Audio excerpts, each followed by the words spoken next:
Tips on designing a creative cactus plant box. Hi everyone, welcome back to the channel. Today, we'll be talking about tips and ideas for designing a plant box using a variety of cactus plants, decorative stones, and creative clay designs. If you love unique and low-maintenance gardens, this idea is perfect for you. Choosing cactus varieties. Start by selecting different varieties of cactus. Mix tall column cactus with round barrel cactus for height and shape contrast.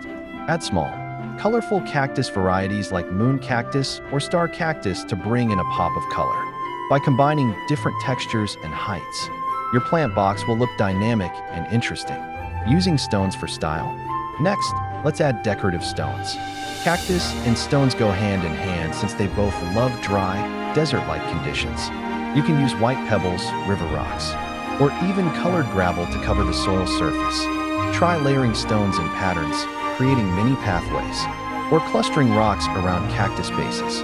This not only makes your plant box look neat, but also helps with water drainage. Adding creative clay designs.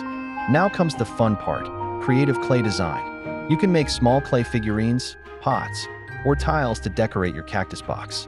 For example, clay animals, mini desert huts, or colorful patterned shapes can be placed among the cactus. You could even design tiny clay pots to hold the smaller cactus for a playful touch. Clay adds personality and turns your cactus box into a living piece of art. Designing a cactus plant box with stones and clay decorations is a simple yet creative project that brings nature and art together. Remember to mix cactus varieties, use stones for texture, and add clay accents to show your personal style. Thanks for watching, and don't forget to like, share, and subscribe for more gardening and creative design tips.